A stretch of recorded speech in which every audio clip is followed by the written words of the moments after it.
할렐루야. 먼저 여러분 사도신경으로 신앙 고백하시고 오늘 예배 드리시기 바랍니다. 성경 말씀 야고보서 2장 17절입니다. 야고보서 2장 17절.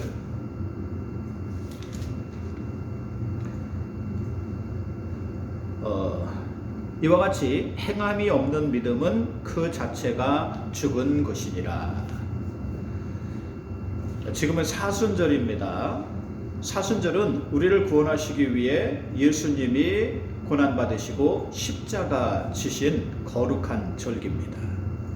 성의 수요일부터 부활절까지 40일을 말하는데 이번 주가 네 번째 주로 이제 사순절도 중반부에 접어듭니다. 사순절 기간 동안 신앙의 선조들은 유흥이나 오락을 금하며 기름진 음식을 피하고 또 시간을 정해놓고 기도하면서 예수님의 고난에 동참하기를 힘썼어요.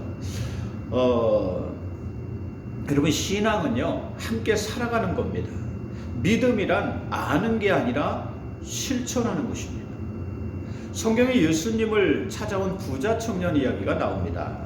그가 예수님을 찾아와서 어떻게 하면 구원을 받고 영생을 얻을 수 있습니까? 하고 물어요. 그러자 예수님은 살인하지 말라, 간음하지 말라, 도둑질하지 말라, 거짓 증거하지 말라, 부모를 공경하라 라고 말씀하십니다. 자, 여러분, 이것은 우리가 알다시피 10계명의 5번째부터 10번째 있는 계명이에요. 이상합니다. 구원을 받고 영생을 얻으려면 하나님과 상관 있는 계명을 지켜야 할 것으로 생각이 돼요. 첫 번째부터 네 번째 있는 계명이 있습니다. 10계명에 나 외에 다른 신을 섬기지 말라, 또 우상을 만들지 말라, 여호와의 이름을 망령되이 일컫지 말라, 안식일을 거룩하게 지키라. 이와 같은 계명을 지켜야 할 것으로 생각이 돼요. 그러나 예수님은 특이하게도 5번째부터 10번째 계명을 지키라고 말씀하셔요. 왜 그러셨을까? 이것이 우리가 실천할 수 있는 계명이기 때문입니다. 우리가 행동으로 옮길 수 있는 계명이기 때문에 그렇습니다. 대개 믿음이 추상적인 것이라고 생각해요. 관념적인 것이라고 생각합니다. 그래서 눈에 보이지 않는다고 생각을 하는 거예요. 하나님도 눈에 보이지 않기 때문에 믿음도 눈에 보이지 않을 것이라고 생각해요. 그러나 오늘 성경에 분명히 말씀하십니다. 행함이 없는 믿음은 죽은 믿음이라는 거예요. 믿음은 행동하는 겁니다. 실천하는 것입니다. 눈에 보인다는 거예요. 우리가 알 수 있다는 겁니다. 그렇지 않으면 죽은 믿음이라는 거예요. 요즘 행함이 없는 죽은 믿음의 사람들이 많이 생겨나고 있습니다. 믿음이 있다고 하면서 교회에 나오지 않습니다. 코로나 때문이라고 하지만 1년 넘게 예배에 나오지 않고 기도하지 않습니다. 이런 사람들이 굉장히 많아요. 그러면서도 자신은 믿음이 있다고 생각해요. 기독교인이라고 생각합니다. 이건 착각이에요. 이것은 어떤 믿음입니까? 죽은 믿음이에요. 죽어서 화석과 같이 굳어져 있는 믿음입니다. 믿음이 있다고 하면서 하나님께 예배드리지 않을 수 없습니다. 믿음이 있다고 하면서 교회 나오지 않을 수 없어요. 하나님 말씀을 여러분 가까이 하게 돼 있다는 거예요. 코로나 시대에 행함이 없는 믿음은 죽은 믿음입니다. 죽은 믿음의 사람들이 지금 이 시대에 대량으로 생산되고 있는 시대예요. 우리는 착각해서는 안 됩니다. 이러한 믿음은요, 죽은 믿음이에요. 멈춘 믿음입니다. 믿음이 멈춰 있으면 죽습니다. 썩습니다. 우리 믿음은 자꾸만 자라나야 돼요. 그래서 흘러가야 됩니다. 여러분, 고인 물은 썩게 돼 있어요. 양동이에 물을 담아놔 보십시오. 이 고여 있으면 썩습니다. 썩어서 냄새나요. 벌레가 득실득실합니다. 우리가 교회 나와서 예배드리고 하나님 말씀을 듣지 않으면 이와 같이 썩습니다. 믿음이 우리 속에서 죽기 때문이에요. 그래서 괜시리 불평이 나오고 원망이 나와요. 미운 마음이 생기고 서운한 마음이 생깁니다. 모든 것이 싫어지고 우울감마저 생겨요. 주일이면 괜히 딴 일을 만들고 교회 얘기만 나오면 핏대를 세우고 비난합니다. 점점 더 심하게 썩기 때문이에요. 이것이 바로 믿음이 죽었다는 증거입니다. 이렇게 되지 않으려면 우리는 계속해 우리 속에 하나님 말씀을 공급해야 합니다. 생명의 말씀을 공급해야 돼요. 그래서 믿음이 자라나야 합니다. 행동하는 믿음, 실천하는 믿음이 되어야 합니다. 사람이 숨을 쉬지 않으면 10분만 숨을 쉬지 않으면 죽습니다. 계속해 산소를 공급해 주어야 합니다. 마찬가지로 우리 믿음이 죽지 않으려면 계속해 말씀이 공급돼야 돼요. 은혜의 말씀이 공급돼야 됩니다. 능력의 말씀이 공급돼야 돼요. 계속해서 예배드리는 자리를 통해서 하나님 말씀을 듣고 그 말씀이 공급돼야 된다는 거예요. 그렇지 않으면 우리 심령이 죽습니다. 우리 이 마음이 여러분 이게 죽게 돼 있어요. 우리 속에 있는 믿음이 죽게 돼 있습니다.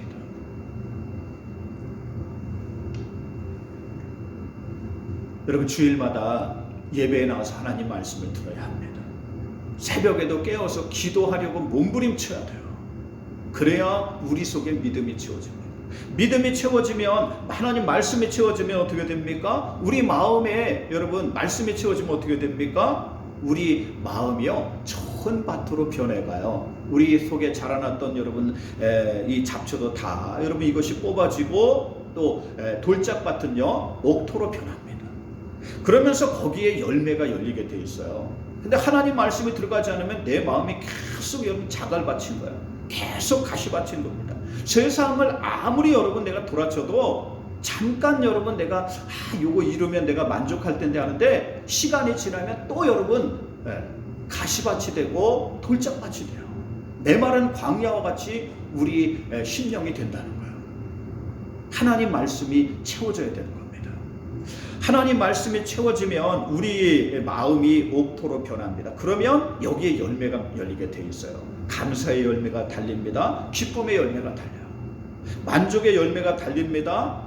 또 온유하고 또 자비로운 오래 참는 그런 열매가 우리 속에서 달리게 돼요. 행복의 열매가 달리게 되어 있습니다. 성경 말씀처럼 30배, 60배, 100배의 결실을 맺어간다고 그랬어요. 그러면 불평과 원망이 사라지게 돼요. 두려움과 어둠이 사라지게 됩니다. 근심과 걱정이 사라지게 돼요. 그러면서 이것이 흘러가게 됩니다. 물동이에 물이 고여있지 않고 흘러가면 어떻게 됩니까? 생명의 역사가 나타나요. 메마른 광야로 흘러갈 때 거기를 적시면서 거기에 새로운 씨앗이 솟아나고 거기에 꽃이 자라고 또 많은 나무가 자라면서 푸르른 숲을 이루게 되는 것입니다. 생명의 역사가 일어나게 되어 있어요. 신앙도 마찬가지예요. 믿음도 마찬가지입니다. 넘쳐나고 흘러가야 돼요. 믿음으로 살면서 나에게 기쁨과 소망이 넘쳐 흘러납니다. 그러면 그것으로 가정이 사는 거예요. 내 가족이 사는 겁니다. 이러한 모습을 보고 우리 가족들이 힘과 용기를 얻게 되는 거예요. 기도하는 어머니를 통해서 말씀으로 살려고 하는 아버지를 보면서 큰 힘과 용기를 얻게 되는 겁니다. 또한 이러한 모습을 보고 실망하고 좌절해 있던 친구들이 새 힘을 얻고 이웃이 새로운 활력을 얻게 되는 겁니다. 성경에 우리 하나님은요 우리에게 주시되 후하게 주시고 풍성하게 주시고 넘치게 주시고 흘러가게 주신다고 그랬어요. 그러므로 하나님의 역사는 함께하면 할수록 커집니다. 은혜는 나누면 나눌수록 커져요. 사랑은 나누면 나눌수록 커집니다. 기쁨은 나누면 나눌수록 커지지요. 하나님의 원리이기 때문에 그래요. 그러나 세상의 원리는 정반대입니다. 내가 가지면 다른 사람은 가지지 못해요. 내가 가지면 여러분 점점 다른 사람은 줄어듭니다. 그래서 부족하게 되니까 미워하고 시기하고 빼앗고 죽일 수밖에 없습니다. 그러므로 우리는 세상의 원리가 아니라 하나님의 원리를 따라 살아야 돼요. 하나님 말씀을 통해서 하나님 원리를 따라 살아야 합니다. 예수님 왜 이 땅에 오셨습니까? 예수님 왜 고난받으시고 십자가 죽으셨을까요? 바로 우리의 마음을 돌이키기 위해서입니다. 우리의 가는 길을 돌이키기 위해서요. 세상의 원리를 따라 사는 우리에게 하나님의 원리로 돌이키기 위해서. 사망의 길, 죽음의 길로 가는 우리를 생명의 길로 돌이키기 위해서 예수님이 이 땅에 오셨어요. 사람이 그대로 세상의 원리를 따라간다면 이것은 멸망의 길로 가는 것입니다. 사망의 길이 돼요. 자원을 서로 많이 가지려고 싸웁니다. 석유 때문에 전쟁을 하고 식량을 많이 확보하기 위해서 서로 싸웁니다. 이 죽을 때까지, 세상이 끝날 때까지 인간이 이렇게 살아요. 하나님을 떠나서는 인간에게 사망의 길밖에 남지 않습니다. 여러분, 우리가 일주일 동안 얼마나 세상에서 여러분 정말 피 터지게 경쟁하면서 여러분 싸우면서 삽니까? 그런데도 여러분 그 속에 만족이 없습니다. 여러분, 이 주일에는요 하나님 말씀을 듣고 그 말씀으로 우리가 철저히 무장해야 돼요. 그렇지 않으면 여러분 세상만 쫓아가다 망하게 됩니다. 이런 인간을 위해 예수님이 이 땅에 오셨어요. 우리를 살리기 위해 이 땅에 오셨습니다.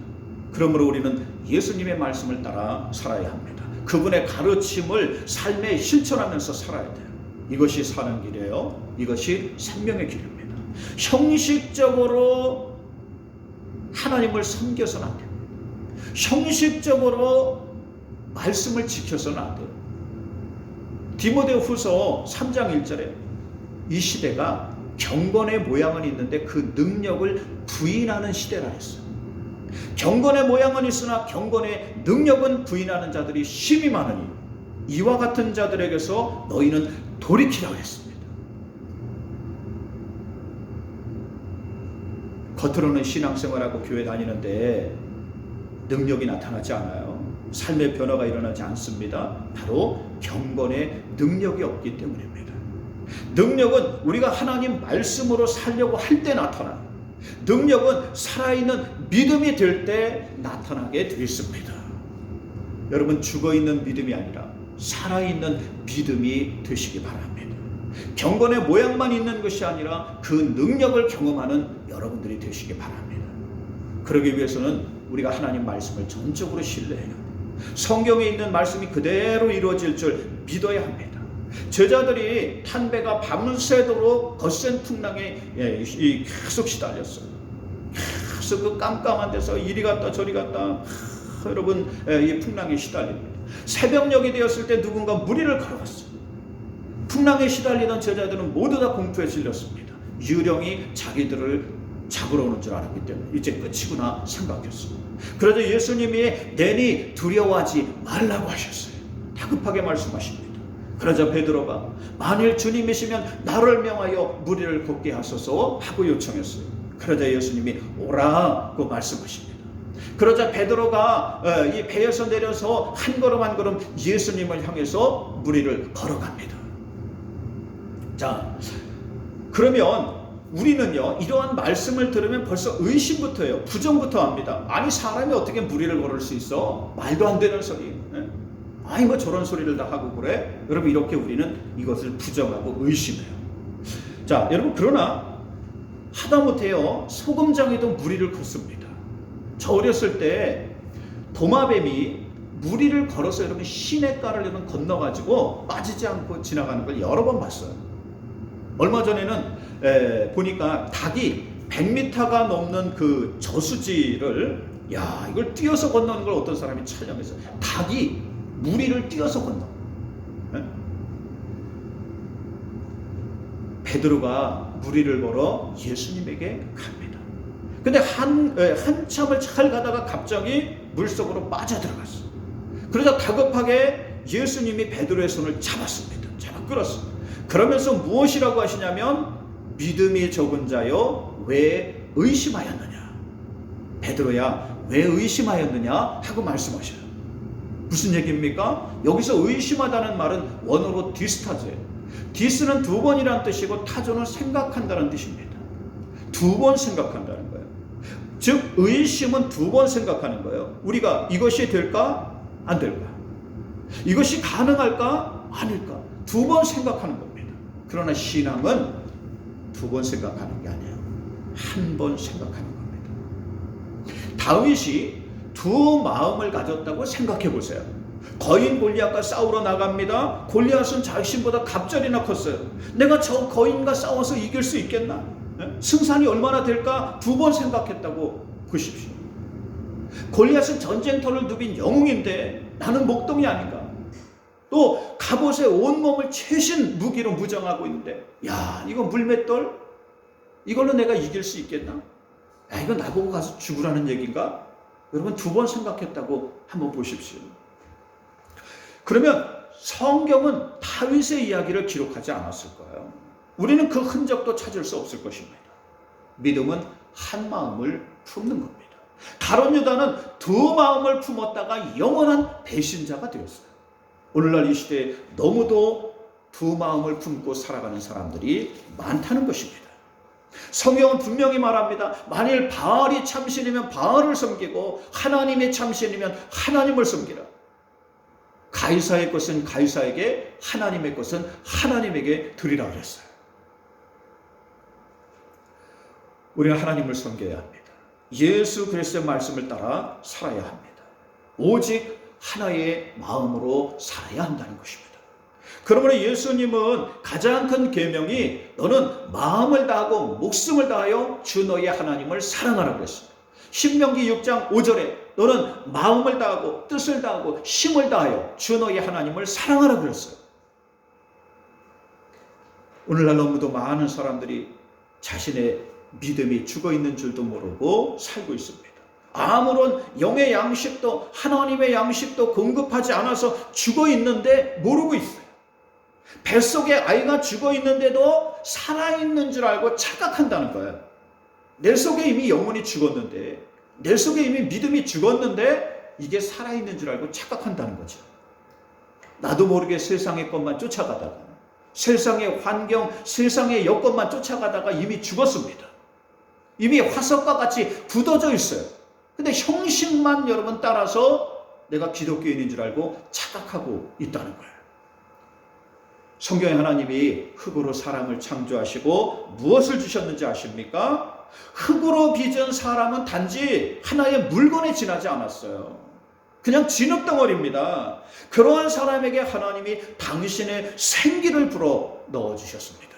생기는 하나님의 호흡, 하나님의 기운이라는 뜻입니다. 사람에게 하나님의 호흡이 들어가자 살아있는 생명, 생생하게 살아있는 존재가 됐다는 거예요. 이것이 없으면 사람은 살아있으나 죽은 겁니다. 에스겔서 37장에 마른 뼈 환상이 나와요. 에스겔 선지자가 골짜기에 서 있습니다. 근데 거기에 뼈들이 가득했어요. 하얀 뼈가 산더미처럼 쌓여 있었어요. 하나님이 물으십니다. 에스겔아, 이 뼈가 살아날 수 있겠느냐? 그러니까 에스겔 선지자가 그래요. 주여, 하나님만이 아십니다. 그러자 하나님이 에스겔 선지자에게 무엇이라고 하시냐면 너는 생기를 향하여 대언하라. 하나님 말씀을 전하라는 거예요. 생기에 대하여 이르기를 주 여호와께서 이같이 말씀하시기를 생기야 사방으로부터 와서 이 죽음을 당한 자에게 불어서 살아나게 하라 라고 하셨어요. 에스겔 선지자가 하나님 말씀을 대언하자 생기가 그들에게 들어갑니다. 그러자 마른 뼈들이 살아나기 시작해요. 서로 맞아 들더니 힘줄이 솟아나고 핏줄이 돋아나고 피부가 덮이기 시작했어요. 그리고 생생하게 살아있는 사람이 되었습니다. 사람이 무엇으로 살아납니까? 생기로 살아납니다. 하나님의 생기로 살아납니다. 하나님 말씀으로 살아납니다. 하나님 말씀이 들어가야 살아납니다. 하나님 말씀을 들어야 우리가 살아있는 사람이 되는 거예요. 하나님 말씀을 들어야 우리 속에 죽어있는 것들이 살아납니다. 여러분들이 이러한 사람들이 되시길 주의 이름으로 축원드립니다. 우리가 죽은 자의 모습으로 살아서는 안 돼요. 겉으로는 살아있고 속으로는 죽어있는 사람이 되어서는 안 됩니다. 그러려면 우리가 하나님 말씀으로 살아야 됩니다. 말씀을 듣고 그 말씀을 행동으로 실천하며 살아야 돼요. 그래야 진정으로 살아있는 믿음의 사람이 되는 것입니다. 여러분들이 이러한 사람들이 되시길 주의 이름으로 축원드립니다. 요한복음 1장 1절에 태초에 말씀이 계시니라 이 말씀이 하나님과 함께 계셨고 말씀이 육신이 되어 이 땅에 찾아오셨다 그랬어요. 내려오셨다 그랬어요. 바로 이 말씀이 예수 그리스도라고 하셨습니다. 예수님이 하나님의 완전한 말씀이에요. 생명의 말씀이에요. 그러므로 예수 그리스도가 여러분 중심에 계시면 놀라운 역사가 일어나요. 예수님을 여러분 가정의 중심에 모시면 놀라운 역사가 일어납니다. 삶에 활력이 솟고 생명력이 솟고 지혜와 능력이 솟아나요. 새로운 회복의 역사가 일어납니다. 하나님의 역사를 경험하는 그러한 삶이 된다는 거예요. 오늘 이 말씀을 쓴 사람은 야고보예요. 야고보는 예수님의 친동생입니다. 처음에 가족들도 예수님을 믿지 않았어요. 세상에 더 좋은 거, 더 좋은 길이 있는 줄 알고 거기를 쫓아다녀요. 진짜 보물이 눈앞에 있는데도 그 보물을 알아보지 못했어요. 그러나 예수님이 부활하심을 보고 그분이 진짜 하나님의 아들이심을 믿게 됩니다. 그분이 참 생명의 주인이심을 깨달았어요. 그래서 야고보는 자신의 가는 길을 돌이켜서 예수님을 따르기 시작해요. 그러면서 삶에 놀라운 역사가 일어납니다. 새로운 생명의 역사가 일어나요. 야고보는 초대교회의 중요한 지도자로 쓰임을 받았어요. 그리고 오늘 말씀을 써서 오늘날 우리가 어떻게 살아야 되는지 알려주고 있습니다. 그러므로 여러분 중심에 예수 그리스도를 모시길 주의 이름으로 축원드립니다. 예수 그리스도를 여러분 가정의 중심에 모시길 주의 이름으로 축원드립니다. 그러므로 놀라운 생명의 역사를 경험하는 여러분들이 되시길 주의 이름으로 축원드립니다. 여러분이 이러한 사람들이 되게 하시려고 오늘 이 말씀을 듣게 하셨어요. 이 예배의 자리에 나오게 하셨습니다. 세상의 것이 아니라 예수 그리스도, 생명의 주인이신 예수 그리스도를 여러분 중심에 모시기 바랍니다. 그리고 하나님 말씀을 따라 사시기 바라요. 그러면 우리의 삶 속에 아무리 어려운 일들이 있어도 그걸 다 이겨낼 수 있습니다. 하나님이 큰 힘을 주시고 용기를 주시고 능력을 주시고 지혜를 주시기 때문이에요. 여러분들이 이러한 사람들이 되시길 주의 이름으로 축원드립니다. 기도합니다. 하나님 오늘 이 말씀 증거합니다. 행함이 있는 믿음이 되도록 저희를 인도하여 주시옵소서. 예수님의 이름으로 기도 올리옵나이다. 아멘. 여러분 주기도문 하시고 예배 마칠 수 있도록 하시기 바랍니다.